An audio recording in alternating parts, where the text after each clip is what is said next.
everyone. Fly Guys podcast. You never noticed, dude? I'm always. I know you do. When you're... That was the first time it's ever been so pronounced, though, by you. I've never seen you do it like. This is Cameron Klein. My name is Justin Goodhart. As Cameron's giving me the winks, giving me the the smile.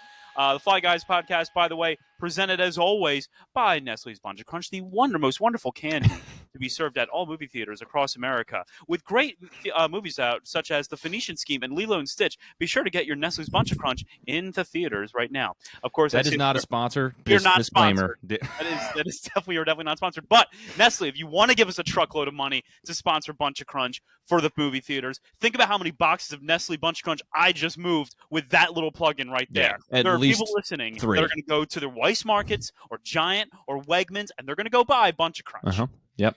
I saw The Phoenician Scheme, actually, Cameron. I want to see it. I'm a big Wes Anderson person. This is, other than the 3 short stories that he made for Netflix, these are the only Wes Anderson films I haven't seen yet. So I'll tell you this right now. When I was watching it, I took Miriam out to see it, and I have to say, the entire time I was watching, I thought this is a movie that I think Cameron would actually really enjoy. Yeah, it was definitely done, and I'm not as familiar with Wes Anderson films. It was very much done in what I would call, and not to say that I think it was a horrible movie or a great movie, but it was very much done in like those confusing types of jump cuts. Yes, not a ton of context in the script. You're getting a very basic idea of what's going on in the movie solely based off of the interactions of the characters involved. Yeah. Now, what I will say is there were people down below in front of us. Now, I don't know how you feel about this at movies because, you're a terrific appreciator of cinema. And I try to be on your level as Piccolo decides to make his way back into your room because I guess he wants to hear all about the Phoenician Scheme real quick. Yeah, that's fine. But buddy. There were people down below us that every time an attempt at humor would be made, they would just start bursting out into laughter. Every time. And to me, the movie was not even close to as funny as they made it out to be. It had its moments, moments where I was laughing, but other than that, the fact that they could laugh at every single moment of comedy told Miriam and I that these guys were either high out of their minds or they don't know humor. Or it could be just their sense of humor. That's cool. But yeah, usually I feel like, again, I haven't seen it, but usually Wes Anderson movies, they're funny. They're humorous, but they're not laugh out loud, you're dying, you're rolling on the floor. It's usually chuckles, it's Snickers. It's little mini subtle things that he kind of tosses to you. But the funniest things that I think I enjoyed about that movie, if you asked me to pick out, and again, because I don't want to spoil anything for you, I want you to actually go see the movie in theaters. Was any time that there would be a serious situation happening, because they'd be on an airplane a lot traveling. Right. And whenever there was a chance that the plane might go down, oh my gosh, the main character's name, who's the actor that's playing him? I don't know. My gosh. Was it Benicio del Toro or is it Michael Cera? It's Del Toro. Michael Cera is or is it Sarah or Cera? Do you know? I think it's Sarah, but I could be wrong. Michael Cera has a big role in the movie. But Del Toro, he turns to his daughter every time when there's something serious happening on the plane. He pats her on the lap and goes, "Myself, I feel very safe." That I thought was kind of funny because it'd be really serious situations and everyone would be kind of freaking out. And he'd be like, "Myself, I feel very safe." Yeah. So that's the kind of humor that you can expect. It sounds very Wes Anderson. He's a very unique, quirky filmmaker. And it's either you like that style or you don't. But the people that like that style, like me, love it. Absolutely love it. I will say this. I did learn that with Miriam, when it comes to taking her to the movie theater, she kind of had to save me from myself because I have yet to understand that when you get, I saw the big bucket of popcorn. I was like, okay, yeah, you get that. I mean, it's relatively big. That's probably their extra large and all that stuff. So I'm just I'm going to order the extra large. So I ordered the extra large, and almost immediately she's just like, and I realized very quickly why she was doing that because the bucket that I saw was actually the large. It was definitely not the extra large. Yeah. So I nearly ordered something much bigger than what we ended up with. So I have yet to learn that they've really upped the sizes. Some of these sizes get kind of ludicrous in their sizes, I'd Yeah, say. and if it's two people, you usually don't need more than whatever the second size is. Like, so a Usually, medium, you'd say. I would say, yeah, yeah, We in definitely did personally. not finish that bucket of popcorn. You However, never we did. do. We split one bucket of popcorn and we split a large root beer, and that was all we needed. That's the way to Reclining. go. That's the way to go. We brought a blanket with us. We had Nice, recliner seats, and nice. you know what? Honestly, it was a really wonderful time. Like I like it made to the point where I'm like I cannot wait to go back to the movies with her. And now she gets to choose the next movie since I was the one that insisted on finishing Scheme. Well, I'm glad you insisted on it because again, Wes Anderson, big film. But dude, that's the way to go. It's the way to go. Soda, popcorn. That's it. If you want candy, you bring it in from outside. You bring Maybe it like from a little bit outside. of Nestle Bunch of Crunch. Yeah, you bring it in from outside. You don't buy it there. You're You not buying sneak it that. in. That'll You be sneak eight. it in like a Yeah, normal person. because you can. Because you can. It's candy. It's loose. Fits in your pockets easy. No problem. You could even do that with soda too if you wanted to do it. But I understand fountains. Sometimes the fountain soda is the way to go. I get it. I get it. But Would you say yeah, you're more of a fountain soda guy, or like do you like glass bottle, fountain, bottle, can? Like how would you prefer your I'd soda? probably say fountain would probably be the way to go. And like I'm not a big soda guy as it is, but I know you're not. fountain's probably the one where it's like I finish it the quickly, which to me tells me I like it the most. Yep.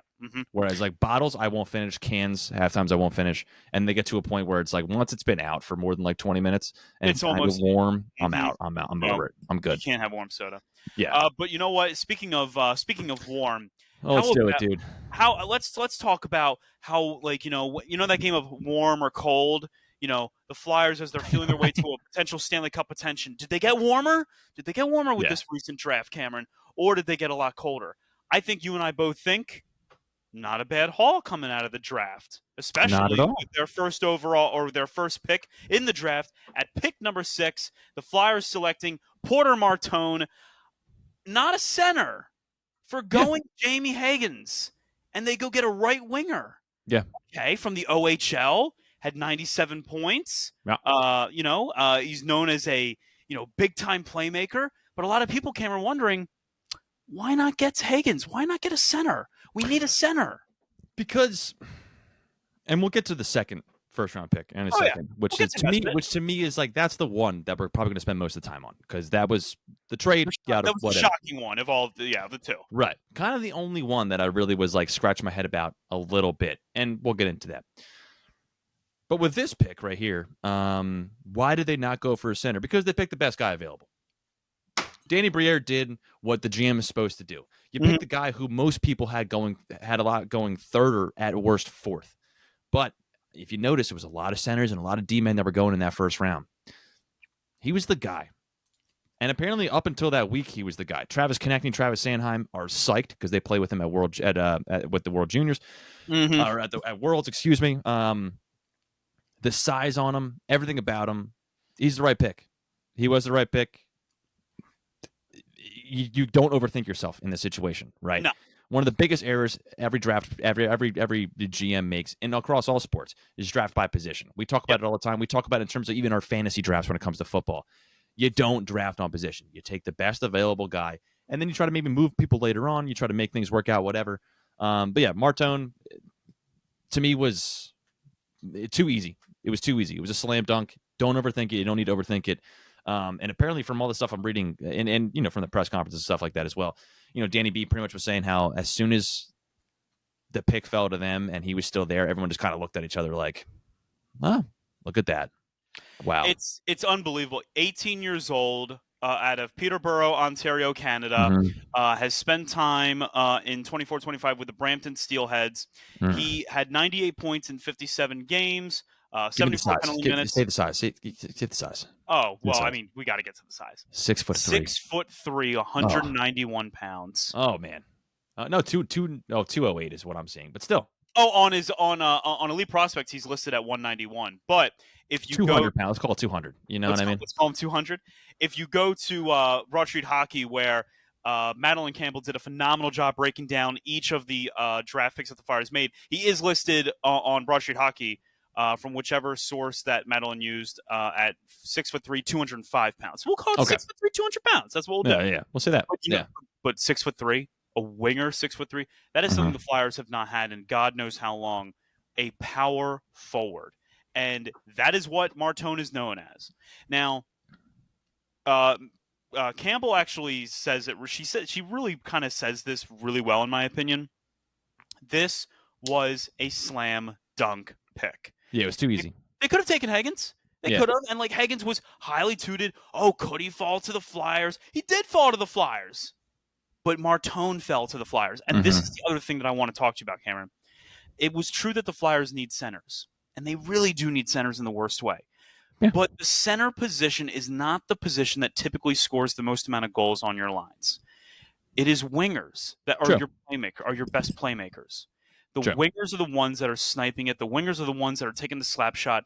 And let's be frank, the Flyers have lacked true talent on the wing outside Mm-hmm. of Konechny and Matvei Michkov. Right. Who besides them are stars? I'm not going to say Tyson Forrester's a star. I could say he's Not a yet. solid player. Yeah. Owen Tippett is the guy. I think everyone's kind of like Yeah. silently nervous about becoming a big flop for the Flyers. I'm not silent about it. I'm nervous about it. Again, I'm not. I don't have a lack of faith in him, but I'm openly, out loudly, a little nervous. A little worried.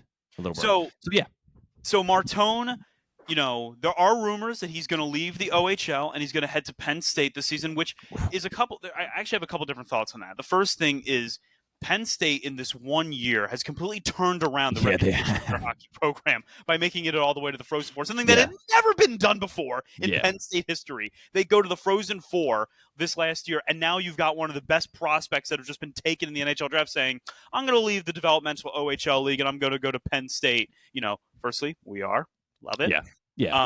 Well, he's also going to be probably close by. And then again, might as well get your degree.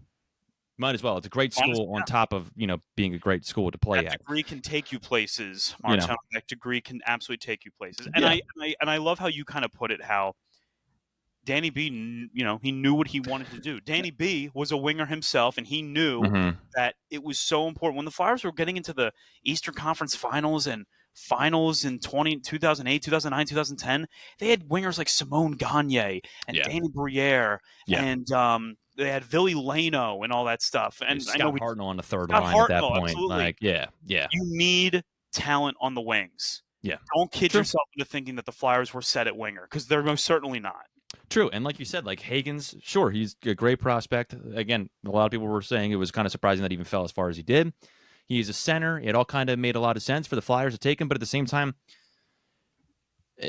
his star has kind of dwindled, right, in the past couple of years, which at such a young age is a really, really big red flag. And I'm not saying he's not going to be a great player. He very much could be. But ever since he switched and started playing at BC, his overall production just has kind of plateaued a little bit. And if it's going to plateau at the NCAA level, I'm not super, super confident that's going to really rise up all of a sudden in the NHL level.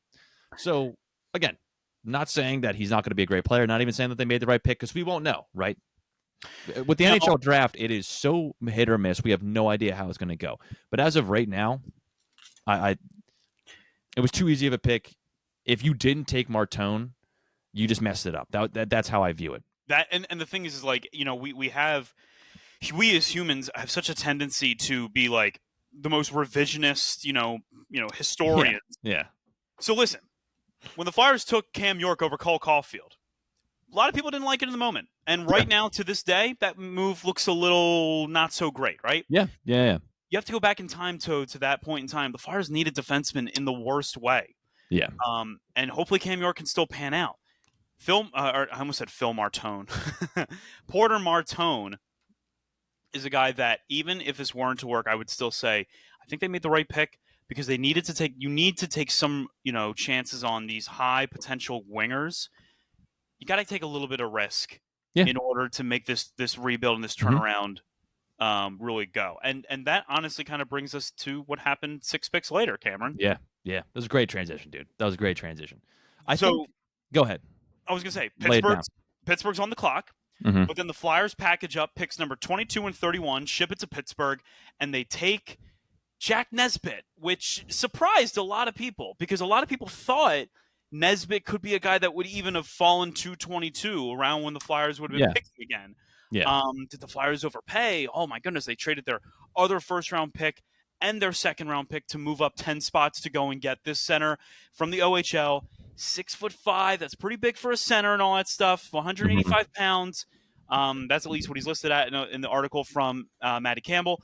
And even she says, in the moment, this felt like a big surprise. And I will tell you, Cameron, and I'm not afraid to admit it, when they took Nesbitt, I had to kind of run to Google, and I was like, I don't know a whole lot about this one. Oh yeah. I think most of us did, especially throughout the draft in general. Once you get past the top 15 guys, for the most part, it's kind of a crapshoot to your average fan. That you kind of don't know, unless you're really really following prospect hockey, which a lot of us in Philadelphia are not. But still, no, dude, this reminded me a lot of the Jet pick from last year. A little bit of a reach, and then in hindsight, you start looking at it a little bit more and more, and you're thinking like, well, maybe it's not as much of a reach as we think it is. Like you said, a lot of people thought some projections had him going at 22. So like you said, why not just stay put? Why not just keep your other extra pick? Why with the Pittsburgh Penguins? Ew, yuck. I get that, but then you started hearing more and more. You started hearing more and more about, well, he was projected by 22 on one, but I think it was Bob McKenzie. I think had him at 17. A lot of other prospect or a lot of other like websites and sources had him going anywhere from between 12 and 19 was a number that I saw as well.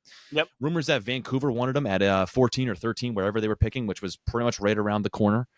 And as I mentioned again with the Porter Martone pick, a lot of centers and defensemen were being pulled off the board. I think at that point, Martone may have been the only winger, maybe one of two or three wingers at that point taken off the board. Other than that, it was center and defenseman. So it's a risky pick because at the end of the day, his draft profile is pretty much saying like, hey, he could be a good third line center. Yep. And as great as that is, I want more than a third line center. They said that about Jet Lichenko last year. We signed Noah Cates this year. I'm kind of cool when it comes to third line center projects necessarily. Now, some guys, some people were saying like, maybe he could surprise some people, end up being like a second line center, whatever. That being said, on the bright side, what I do like about this is that, again, centers were going. You wanted to go after a center. You got one, right? Which you got ahead of the curve. I like that. But the big thing that I really, really like is that they had the balls to say, we want this guy, and we're taking a swing for him. And they pulled the trigger. Didn't think about it. They were confident in it. They said, we don't care what the projections say. We want a center. This is the center that we want. He might be going next or the next pick after that. We're not going to risk it. We have the capital to move it. We're going to get up there. We're going to take it. And that part, the confidence in that is what I like. And one thing you'll notice from the first really three picks that the Flyers made is that they've made a conscious decision as well to prioritize size. Big 6'3" Martone. 6'5" I think it was all of their 9 picks except for I think 2 guys were over 6 foot. And that is something that I think the Flyers should be prioritizing for a few different reasons. Mainly, the teams that you see in the Stanley Cup Finals and winning the Stanley Cup Finals, they have guys that are over 6 feet tall. You need size. You need speed, obviously. Everyone knows that you need speed in today's NHL, but you still need size. You need reach. You need guys that can go extend, their sticks out and get in on the forecheck and be effective in that regard. The Flyers don't have that right now. They just don't. Not enough of it. Yeah. No. Not enough of it. So is it a risk? Yes. But as I said before, and as you just said right there, if you're going to turn this ship around, you have got to take some calculated risks. Being safe really gets you nowhere in sports as a whole. Yeah.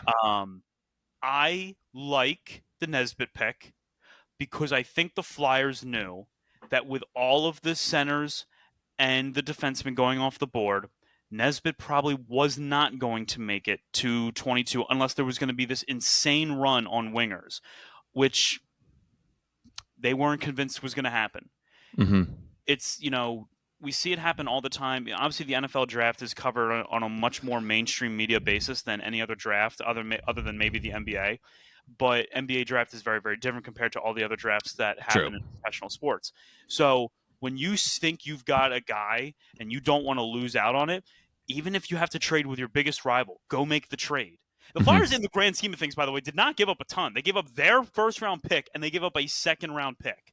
They didn't give up next year's first. They didn't give up like 2/3 in the future. Well, I can't remember. I thought it was the first and the Edmonton first, which is pretty much it was 31. I'm sorry, you're right. I'm sorry, but it's pretty much a second round pick. I don't really care that much. But right. I agree with consider that a second round pick. So they gave up their two picks remaining on day one of the draft of the first and technical first round pick. Yeah. So fine, they gave it that up. Mhm. But what were they going to get at 31? Right? Right. Like, you know, Right. who was going to be available at 31 for them to get?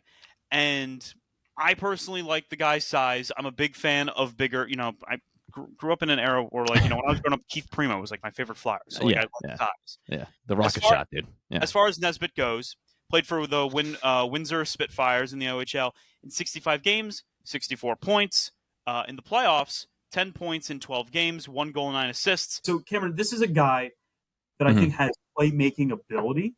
And ultimately, they picked two guys that are freshly 18. They picked two guys that do have a lot of promise behind them. But most importantly, they picked two guys that they thought were their guys. They were the gotta have them guys. And that's part of this whole process of rebuilding and having to trust the new regime and all that stuff. And I keep saying it, but you gotta take some risks if this is gonna work, right?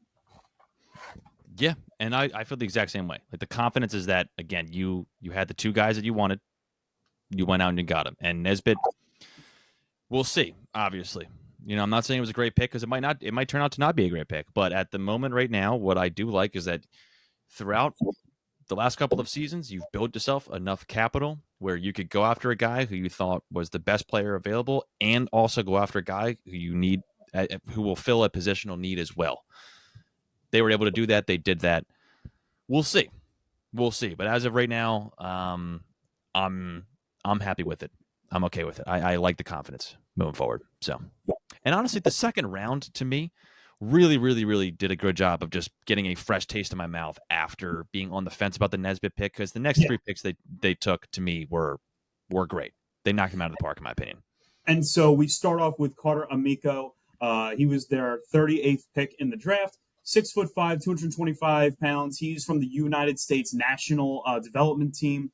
You know, the word on him is an aggressive, agile defenseman. His range is nearly unmatched. He can surf into, you know, opponents. He can erase the middle. He can crush the opponents into the wall. So he can seal off defenders. He can cover the middle of the ice. And how big is that? Covering the middle of the ice is something that the Flyers have been so bad at. Well, they've been bad at a lot of things defensively, but that has always stood out to me of how bad they can be in neutral zone play when in transitional play. Yes. So another big boy, Cameron Amico. A lot of good words on him. Only downside is injuries. Throughout this most recent season, didn't see a lot of playing time due to some injuries and stuff like that, but the potential's there. 6'6", 230 pounds, big ass D man. It's nice that it's not another kind of Sam Moran where it's like, well, we want to see him put on 50 pounds. It seems like he's size wise, you could plug him right in. Mm-hmm. Hoping to see that his development continues to grow because, again, given his age and how he's played so far, he's played outstanding. A little nervous about the injuries. However, given the position that they were at the time, I think he was projected to go 33. So the fact that they got him at 38, awesome. And same with the next guy, Murtaugh. Another guy projected to go early 30s, fell to 40, another big dude. As you said before when we were talking about it privately, the name Murtaugh alone could be worse. Yeah, he could have been Riggs. Can you imagine? Riggs is too reserved. He's too by the book. We need a guy that's going to be willing to bend the rules a little bit to make things happen, right? Right? Yeah, dude. What would Mel Gibson say about this pick? He would probably say nothing but good things. Let's get him on the phone. As we all know, Mel Gibson is known for his phone calls. Yeah. One of the worst places you could talk to Mel Gibson, I think, is via telephone. But no, yeah. Jokes aside, though. Murtaugh, another good one. Again, another winger. Just adding to the depth there. Another American, because I think it was like the next three guys they got all in the second round. For the most part, were American, which is kind of ironic too. From the developmental team of the U.S. and then yes. Van Sage is from Michigan State. Yes, yeah. Again, NCAA program, 6'3", 212 pounds. Not bad. And what I like going into the second round was after the first round, word came out that pretty much the front office was excited about the second round. So the comments that we just gave them about the first round about like, the confidence to make these picks and blah, blah, blah, whatever, seems to be the same way going into the second round. They had a couple of guys who they knew that they wanted to get. They traded up again to make sure they had a fourth second round pick to use and got the guys that they wanted, seemingly. So whatever it was that they saw in all of these guys, seemingly it's the size, because then you have Matthew Guard, who 6'5", 195 pounds, another big boy. Seemingly, they got everything they wanted, and that was size, a lot of size. So that's nice. Yeah. That's nice. So you got it. You got a 6'3" winger. You got a 6'5" center. You got a 6'5" defenseman. You got a 6'1" center / winger in Murtaugh, and then Van Sage, which was a 6'3" right winger.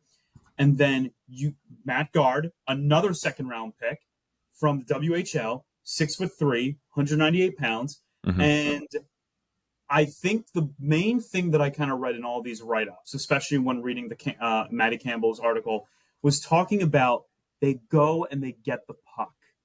And I think that aggression is going to be something that's going to be, it depends on how long Rick Tocchet is here.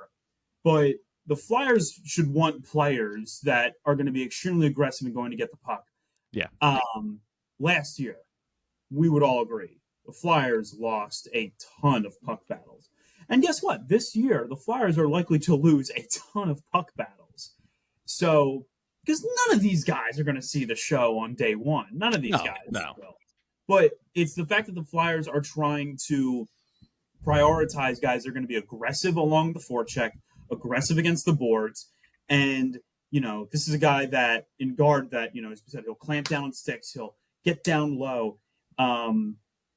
He's got open ice speed. So we've got speed. We've got aggression.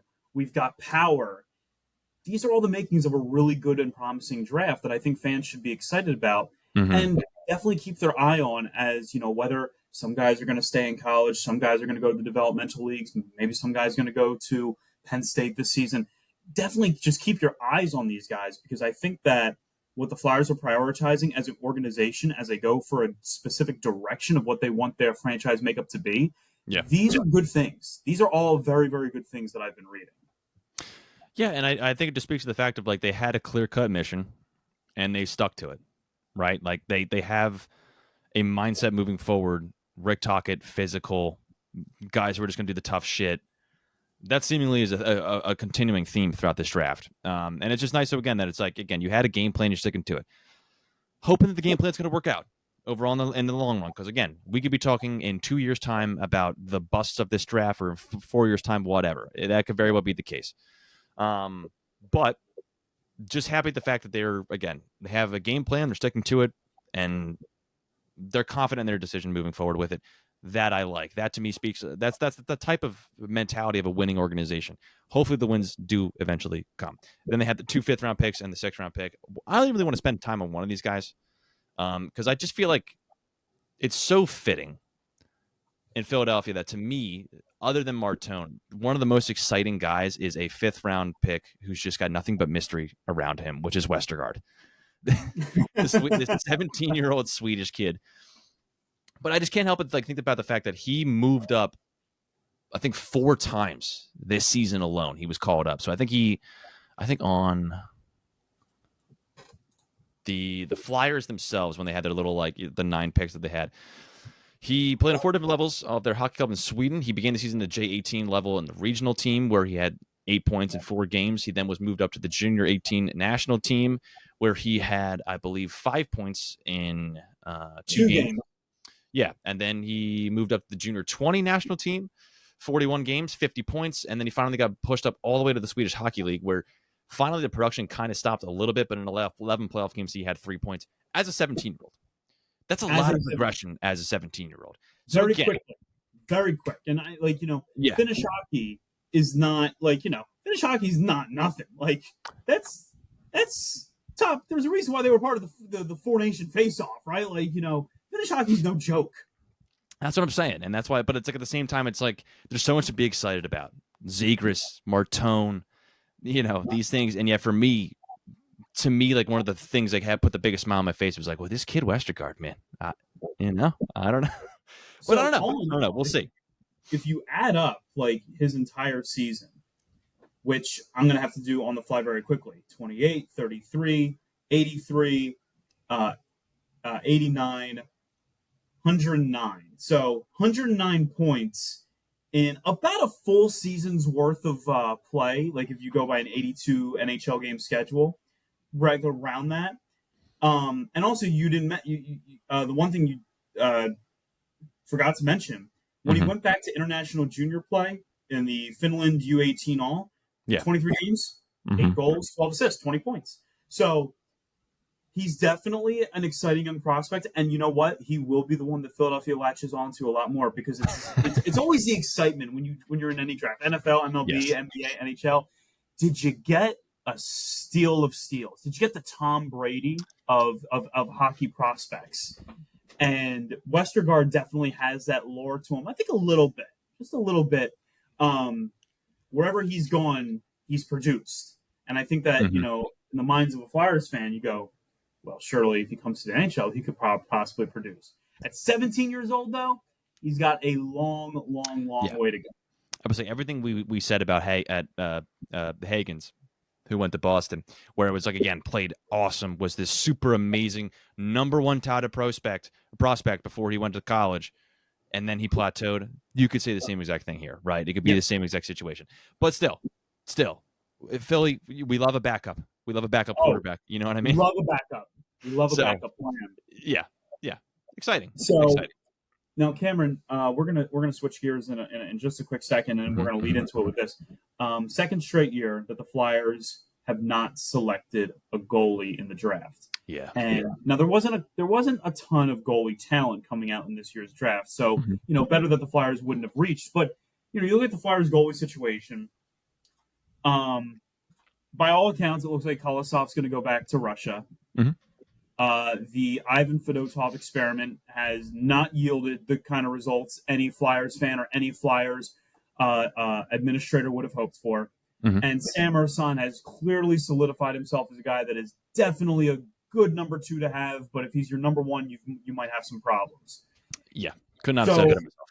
all that said, the Flyers did not take a goalie, and now we're looking at free agency as to what they could do. Who could they get that could possibly not be the goalie of the future, probably, but be what is our stopgap option? What are the Flyers' options as a whole in free agency? But above all else, what can they do to try and get someone to tend the net? That is what their title is called. They're called the goaltender. Tend the goal. Yeah. I want to say, let me see. I'm going to pull some stuff up here. It was obviously a need before the season even ended. It was obviously a need before the season even started. Let's be honest. Yep. They themselves, Danny B himself, addressed it. It's a need that they need to go after. It's pretty public knowledge that they need at the very least a bridge goaltender. Mhm. So I just wanted to look. Okay, so here's a couple of the people that I pulled up. I also pulled up an article from, I believe, May 1st. It was last month, from Jason McNeil for Broad Hockey as well. Some short-term UFA goalies, and he mentions a couple as well. So the ones, this was me doing no research in terms of like contracts or what they wanted, places that they might end up be going, whatever. So I pulled out, I want to say five names. Okay. The first two are kind of, to me, within the same tier, and then the other three are kind of within their own tier as well. First two, James Reimer and Jake Allen. Right now, Jake Allen to me seems to be like the guy's name you hear the most, because to me it just makes the most sense. He already is in New Jersey. It's not going to be a far drive for him. He doesn't even have to move a house. He can keep all of his stuff the same place. Mm-hmm. I'm assuming he has kids. I don't know, but he doesn't have to move his family. That's a big plus, especially when you're 34 years old. Numbers wise, speaks for themselves. He's a good, not great goaltender, but he's better than what you have. He, last 2 seasons, hasn't played more than 34 games. He's not going to be, again, a number one starter where you're going to have him in grinding all the time. But again, like you said, having Airson as a backup number 2, you get 40 out of each of them. It could be worse. I was going to say could be worse. He's a guy that you likely, if you're bringing him in, you're splitting half the season between him and Ersan, I would think. Oh, yeah. And then you're honestly probably also resting a couple of them throughout the times as well, maybe having Fedotov or whoever else popping in here and there just to kind of get some rookie minutes as well. Reimer, out of those two, I'd prefer Allen. Reimer, I always forget it was James Reimer. I don't know if it's Reimer or Reimer, but the thing I'll say about Reimer is that he's 37 years old. Yeah. So he would be a 1-year option, Mm-hmm. and the truest definition of a stopgap option. Yep.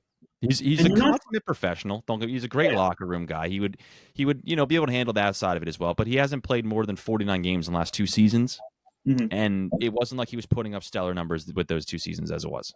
You know what yeah, I mean? mhm. I don't think he's really a major upgrade to Aarson. To me, he would still now, if you sign Raymer, to me, you still are starting Aarson for 40 games, most likely, or possibly 50 games, right? Possibly more than that. So don't love it, but it's better than what they have. And then the next 3 are guys who are not quite as old, who could be just in the need of a change of scenery, Mhm. who have shown signs, but they are, to me, also a little risky. And one of which really has only shown signs just recently, which first one that I saw on here was Ilya Samsonov. I knew you were going to say Samsonov. Because he was the guy that Toronto thought he was going to be the answer, right? He was the guy. He was going to be the answer. He played great. He played pretty damn well in Washington for the most part until he had a full season there. But his first full season with Toronto had a 9.19 save percentage. Drops down to an 8.90. Vegas doesn't play a full season. He went from 40 games to 29 last year. Not much of a major improvement. I think he had an 8.91. So again, here's a guy who is, I want to say, 28 years old, 5 years in, could just need a change of scenery. However, he looks like he's on the decline looking at the past couple of seasons. And it looks like when you've given him full control of a situation like they did in Toronto, he falls apart. But Yep. again, I think the idea with signing a guy like him would be, well, you have Aarson there as well. However, at the same time, I wouldn't be surprised if Samsonov is looking for a longer-term deal rather than just a bridge deal, which is, again, why it makes older guys like Jake Allen and James Reimer much more attractive, because I think the bridge deal makes more sense for them. Next, Alexander Georgiev from San Jose. Similar situation, 7 years experience, 29 years old. So he's my Similar guy. numbers. Yeah. Georgiev's my guy. This is the guy that I really wanted to talk about the most, because Mm-hmm. Flyers fans should be more familiar with Georgiev. You might Mm-hmm. recognize him as a guy that had a chance to at one point have been the starter with the Rangers, but then they took Mm-hmm. that and they got in that other guy, that Igor Shesterkin jackass guy. Remember when there was a time Flyers fans were arguing that, hey, Carter Hart will be better than Shesterkin? Yeah, those were fun times. But Yeah. Georgiev is known really for one outstanding season in 2022 with the Colorado Avalanche.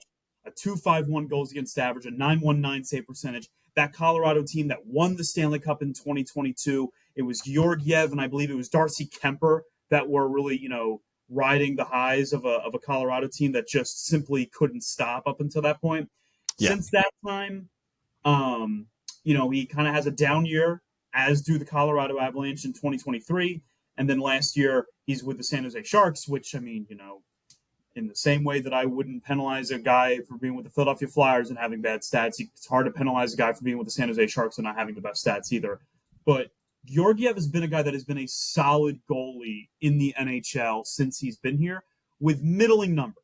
The kind of numbers that make me think that his previous AAV of $3.4 million would not be something that I would think that, you could necessarily think is a bar for him to have to get in his next contract if he were to sign a multi-year deal with a team. I personally don't think he's worth $4 million a year is what I'm saying. Yeah. I hear you. I hear that as well, because I kind of feel the same way, because, like, again, he had that 1 year in Colorado, but that Colorado team was great.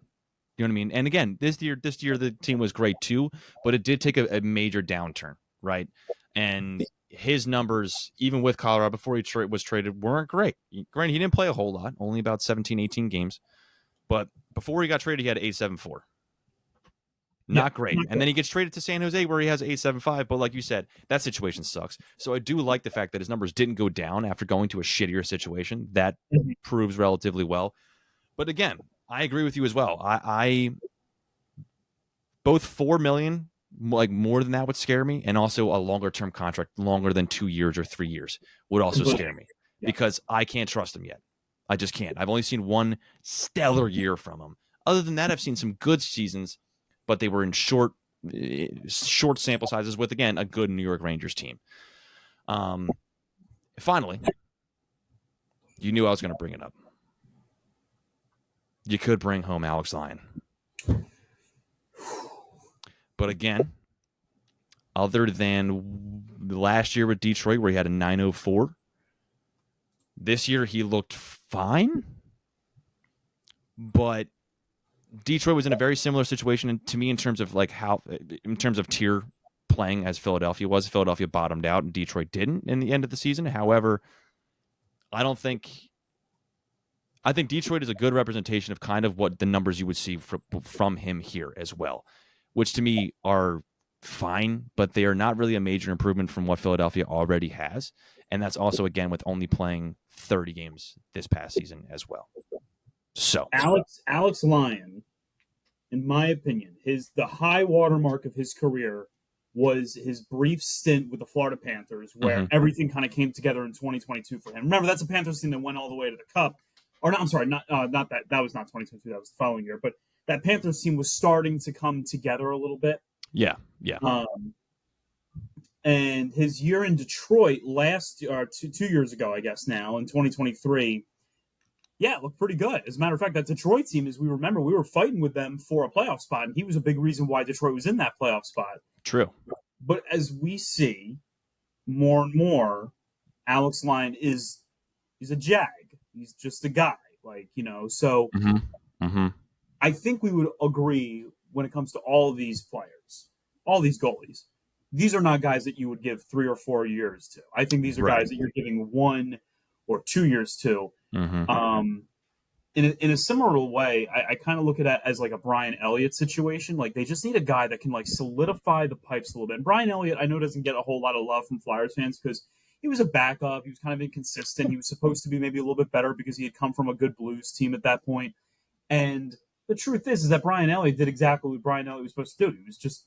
He was a steady goalie behind the pipes, or in front of the pipes.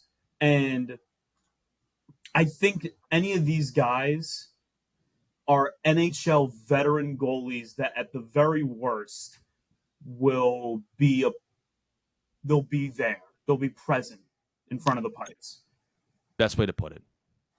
There, I was describing it as well to Olivia earlier today, where I was just like, because I had even more goaltenders on this list, but I wanted to like narrow it down because I was just like, let's be really real about this. So let me just talk you through this. Shout out to her, by the way. She just is the backboard that I just vomit sports stats onto. But yeah, I think any of these guys are going to, not consistently, but more often than not, recently, go more often than what we've had this past season, they're going to get you the save that you need, right? You and I have said multiple times throughout this most recent season on this show about how we would be texting each other every once in a while, and 9 times out of 10, our mid-game text would be, I need an effing save. Yep. I'm not asking you to be the best goaltender in the world, but I need you to not let a random shot from the point just slip in. And these goaltenders, to me, are going to do that more often than what you've had before. And it's going to take, to me, if you take a little bit, I'm looking at Sam Ersson the same way I'm looking at like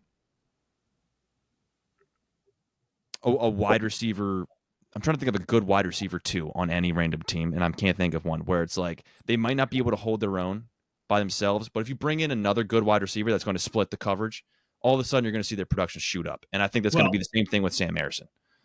If you want I think a pretty good comparison to that, hit me. I think I got to go back in time just a little bit, unfortunately, but go back to the early '90s Cowboys teams. They had Michael Irvin, right? And he was a star. He was a stud. Everyone knew that. Alvin Harper was a really good receiver though on that Cowboys team, and he got a lot of great. And he came up clutch for a lot of those Cowboys teams in the '90s, especially in the playoffs against teams like the 49ers. If you want another example, I think that when you look at, let's just say, the Atlanta Falcons, they had Julio Jones, but they also had Mohamed Sanu, and they had a really good, very good tandem right there. It was a great tandem. I'm not trying to use like great Eagles example. like Devontae Smith and AJ Brown because those are 2 all-pro wide receivers. They're both right exactly. Yep. Yeah.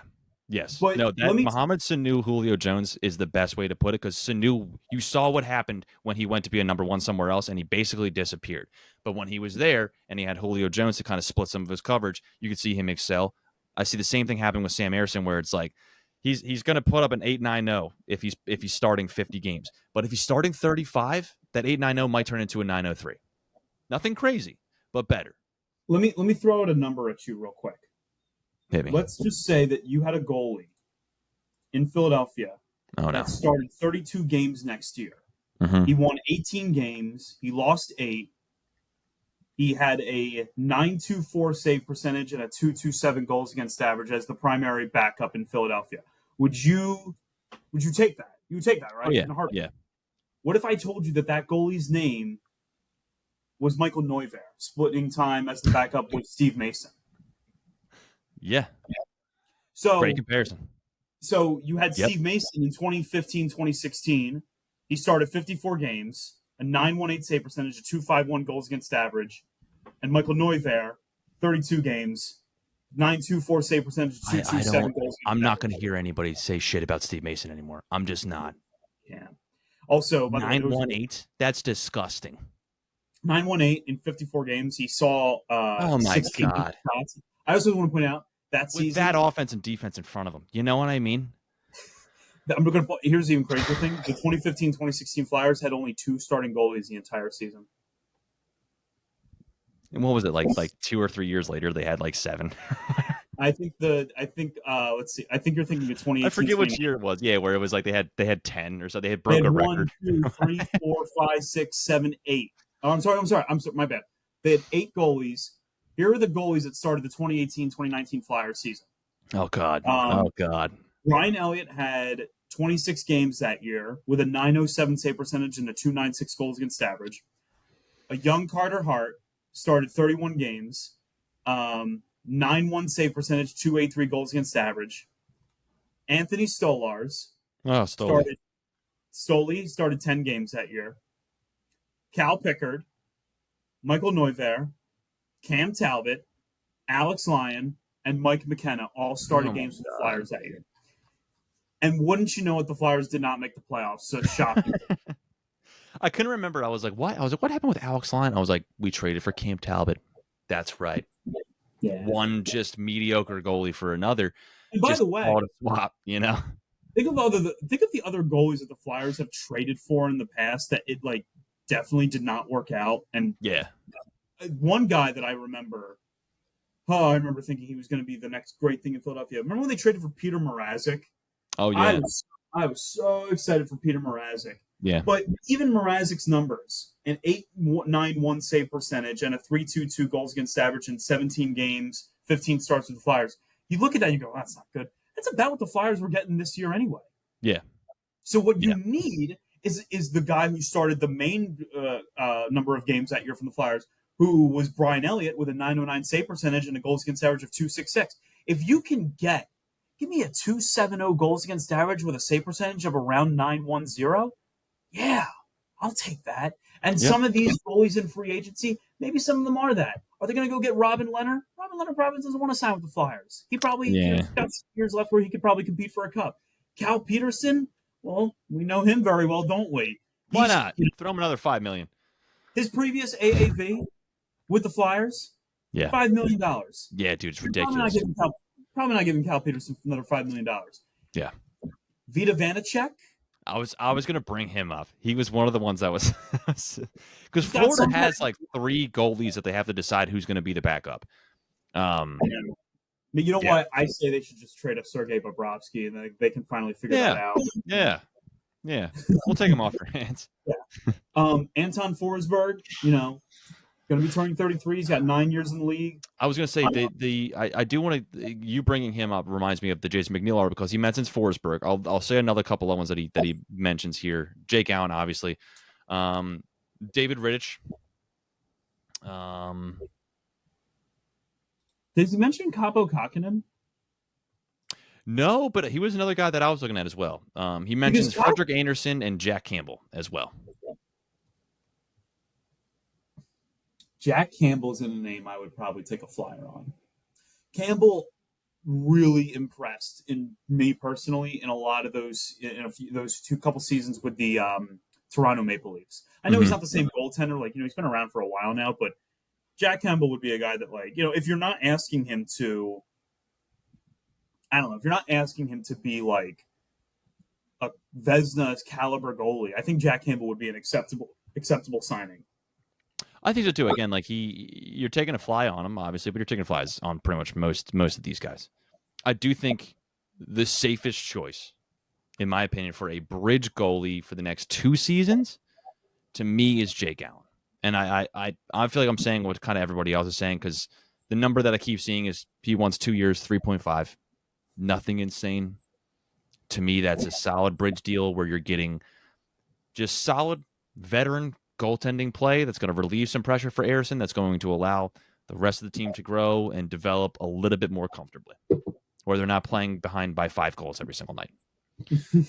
But we'll see. I'm willing for them to take a swing on somebody at the same time, but I don't. Who are you taking a swing on, to be honest? Exactly. Like exactly. Like, are we sitting here and we're talking about, you know, I think that the thing I would probably do is I would take a look at who who's the best goalie. And I'm not talking about just unrestricted free agents. Like the best goalie in general that the Flyers could even extend like an offer to. Like Caden Primo, he's a young guy from Montreal. Like he's given the Flyers problems. He's also the son of Keith Primo. Are you taking a shot on him? I don't know. Probably not. Are you gonna swing for the fences and ask Robin Leonard to be like, hey, like we're trying to turn this ship around. Why don't you come be the goalie of the next 3 or 4 years here? Even though Robin Leonard's already 34 years old. So like I don't think there's a guy here that you're taking a swing on. I mean, oh gosh, Felix Sandstrom's on the market, guys. Ooh, look out. Right. I will say this. Here's another wild card one that I've seen mentioned a couple times. He's not a free agent this year, but he will be next year. So there's a possibility that the team might want to move him, because in case they know they don't want to re-sign him next year, they didn't want to deal with it. They might want to try to get something for him now while they can. But Thatcher Demko. Yeah, He's one that I've seen thrown around a couple times, and again, coming off of an injury, big risk, but he's a Taka guy. He's a Taka guy, yes. There's the Taka connection. I don't know. And again, they might just decide, hey, we could try to sign him next year and sign somebody as a bridge goalie who can be our backup with him next year. I'm not exactly sure. But again, you're still talking about a team that has a good amount of draft capital in the Philadelphia Flyers and a lot of prospects. I'm not exactly going to be shocked if they don't get any of the big free agent signs, the guys that they want, being like, hey, let's take a shot. However, I just don't necessarily see them making big risk moves at the moment. I don't think so either. And I also think it's going to be Allen. One thing that this should be teaching everyone as you're listening, if you're looking for a top flight goalie, like, and I mean, like you're looking for a prime Carey Price, or if you want to go in today's world, you want to get yourself an Igor Shesterkin, or you want to find yourself not Pecorine, but the other guy in Nashville now. Why am I drawing a blank on his name? Saros. Saros, thank you. You want one of those guys, right? They're not becoming free agents for a reason, because they're being locked up to 7-8 year deals. Yeah, that's what's happening. Finding a premium goalie in this league is very hard to find, which was what makes the Fedotov situation for me even more frustrating, because so many of Vasilevsky, from Russia, could have worked out. Like, oh man, what if the Flyers? Maybe they just lucked into something like that? And then in Winnipeg, as bad as the playoffs have gone for the Jets, and how a lot of it can be referred back to the goaltending, Connor Hellebuck's not going anywhere either. Right. They're still not going to let him go anywhere. Even though he might be part of the problem, they're not going to send him out anywhere. They're not going to even take a chance on that. No. You're right. So, You're right. I will say, before we move on, you mentioning Carey Price, his contract ends next year. They're his still contract is still going? Yeah. Wow.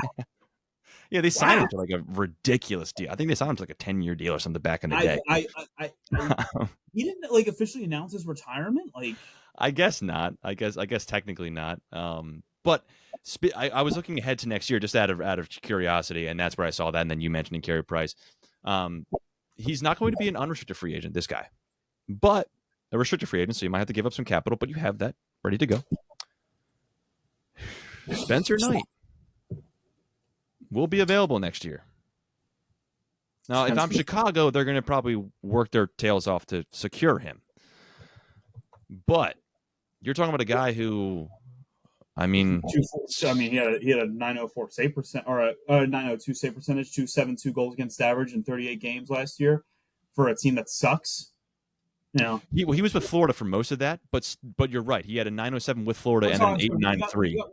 He had bad numbers with Chicago last year. But even still, not like he did have bad numbers with Chicago. You're right, but compared to what Chicago sucks, right? You know what I mean? Like he went from a 907 to an 893. That's not insane to me. And he's shown what he can do on a good team at such a young age, which is very good. So the idea is if Philadelphia takes a big step forward next season, and they could be a team where it's like, oh, this could be a good team.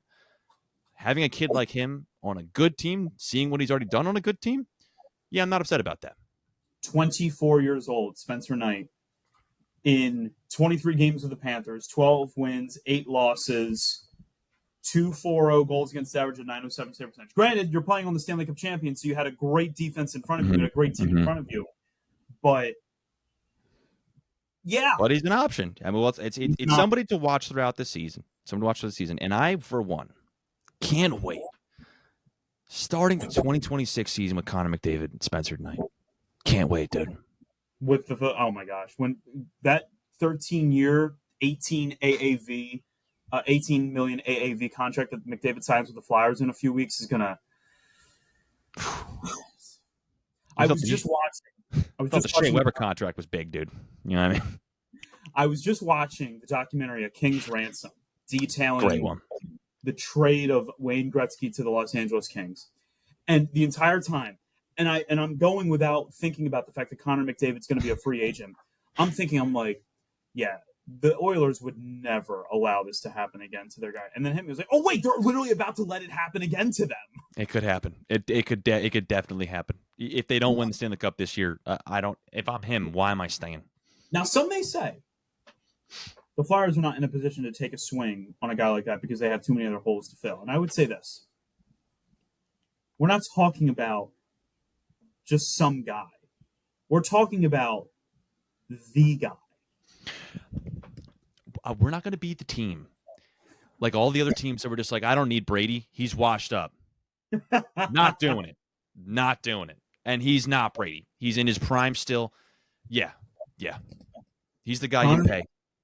Okay. So, and for the record, Connor McDavid. But you would also have to want to come to Philadelphia, which I don't know if that's the case. Connor McDavid contract talks will begin whenever they're ready. Oilers general manager says, "You're handling it well, Edmonton." That's exactly, as a fan base, exactly what I want my GM to say about the best player that my team has had since the great one laced him up in the 80s. Here's the thing that's going to make me sick, and here's the thing that I think is actually going to happen, and I really hope it doesn't happen, but it's like my nightmare scenario, and it's like, it could probably happen. It's probably going to happen. He's going to be a Ranger. Don't say that. Don't say that. I just knocked on wood for you. But no. If he becomes a Ranger, no. The media market? Is that McDavid's vibe? A big-time media market? True, he wants to win, but that also could be the place. Could be. But you know what helps our cause if we're talking about winning? The Rangers should have gone to the Stanley Cup Finals this past season. And they crashed and burned like a team I'd like, pretty badly. True. If you asked me, player that wants a big-time contract, he's top at his game, sounds like a Vegas Golden Knight to me. Yeah. Also, I'd hate if he went to the Rangers more, but the Golden Knight, that would be. Yeah, I wondered about there were a few locations I wondered about. I wondered about Dallas potentially. I wondered if like any of the other which Canadian team would take a big swing at Toronto. McDavid. See, I thought maybe Toronto. I was like, but they're also letting Marner. They just did a sign and trade with Marner, and he's gone now. Do you hear they were in on Marchand too? The last 3 teams that were in on him were Florida, Boston. Hilarious. Maybe you shouldn't have traded him, you bums. What are you talking? What are you doing? Why would you even think? Don, I'm talking directly to you, Don. Why for 1 second would you think that he would want to come back to your team after you just traded him without telling anybody. He just walked in the room and was just like, Marchand to Florida for a second. Just walk back out. Also, You just took the face of your franchise and just said, go away to the team we hate the most. By the way, do you want to come play here again? Why would I ever want to do that with you? Also, didn't you were the one that were telling me? I mean, they basically dragged his reputation through the mud inside that locker room, inside that organization. Did they not? There was a lot of talks of a certain leader who was having multiple confrontations with players. And it come on. You put two and two together, it heavily alludes to Brad Marchand. And again, one of those was your goaltender, Jeremy Swayman, who is, newsflash, still on the team for 8 more years. So why would Brad Marchand want to come back? You're out of your mind. You're out of your mind. I do think it's hilarious that Toronto was just like, well, if we get Marchand, that's one less person who's going to just kill our dreams. I gotta say this for the Panthers: 6 years for Brad Marchand. That was stupid. Yeah, it was stupid. He's not 25. Yeah, he's gonna be 37. He's gonna be 40. He's gonna be 43 years old when that contract. So. Let me tell you something. He ain't finishing that. What was the AAV on it? I forget. He wanted 8.5. That's what I heard, but I didn't even. 5.25. Yeah, 5.25, dude. That's not a bad. That's not. Well, I mean, 3 years into it, it's going to be a bad deal, but it's not a horrible deal as of right now. For this first couple of seasons, it's not a bad deal, especially considering what he did in the playoffs. But Ekblad, 8 years, $6.1 million.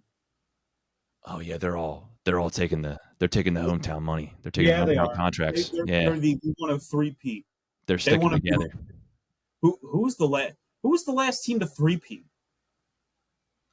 Is it the Islanders in the 80s? It must be. Had to be. I don't know if any other team's done it. Oilers didn't do it. The Red Wings didn't do it. I don't think. No. The Penguins didn't do it in the 90s. No, they got the 2 in the 2010s, but they didn't get the 3. But they were talking about it, but they didn't get the 3. Chicago got 3 in 5 years, but not in a row. LA 2. Yeah, I think it might be the Islanders. I'm not. And by the way, when we talk about 3P, anyone that goes pre-expansion, you're disqualified from talking. Yeah. This is all post-67. The original 6. Yeah. We're not doing that game. No. Oh, did they beat the same 4 teams 15 years in a row? That's crazy. Oh, man. Rangers and Bruins again? Who would have thought? Like, dude, yeah, no. No, I think it would have to be the Islanders, I think, from 80 to 84, I think, right? Yeah, I think it would have to be the Islanders. Which is wild. Like, post-expansion, 4 years in a row? That's fucking crazy. It's the opposite of the Buffalo Bills. In a salary cap era especially, you will never see a team win 4 championships in a row. You will never. The leagues, I don't think will let it happen anymore. Look at the NBA, dude, with the umbrella thing now. It's like they're not letting it happen. The only and you know, when you think like, okay, MLB, yeah, the Yankees did it, but guess what? There's no salary cap in baseball, so the Yankees can buy whoever they want. They can just do whatever. Yeah, it's a wild west out there, dude. Yeah. So, point is that I think to kind of, as we close down this episode, I just want to, regarding, you know, this crest, this team, the Flyers. Boy, does it feel promising after a good draft, but man, is it a stark reminder that they are so far away from where they want to be, and we're so far away from where we want to be. Because, you know, Cameron, as this is all really fun to talk about, like, you know, prospects and big guys, speed, and all that stuff, and the joys of maybe signing Jake Allen to a 1-year deal. I think we can all agree that what we want to be covering is the potential of a three-peat, right? Like, man, wouldn't it be cool to be Florida Panthers fans right now? All 6 of those fans have got to be just so incredibly excited as they go down to the beach and get ready for University of Miami football, right? It's so exciting. Yeah. But I really do hope that this time next year or this time in 2 years, when we're sitting on episode 310, we're talking about like, oh, you know what? It's a conference finals against the 40-year-old Brad Marchand and the Florida Panthers, and we're knocking them out of the playoffs and all that stuff. It is an exciting time that the Flyers seemingly got a good draft that a lot of people I think agree was a good draft. Mm-hmm. Now the dirty work begins of putting together the rest of the finishing touches on what will be a bad hockey team this season. Yeah, which will be at most hopefully a wild card team, right? Just like the last couple seasons. I'll say that again, the big optimistic thing is I'm very happy that the front office seems very confident in the direction that they're going, that they're willing to take the risks that they're taking. Yep. to me, it shows that if all breaks right, that we're not turning the corner, but we're right at the corner we're about to turn. Mhm. Hopefully. But again, all of this is still conjecture. It's all way up in the air. So who knows? But with all that being said, not upset about anything as of right now, and very, very, very excited to see what happens later on today in the free agent market. Absolutely. And for the Fly Guys podcast, his name is Cameron Klein. My name is Justin Goodart. Be sure to follow us on Instagram at Fly Guys Podcast, on Twitter at Fly Guys Podcast. Be happy, be healthy, and as always, Raw Treat Hockey's Fly Guys Raw Treat Hockey's Fly Guys Podcast says, let's go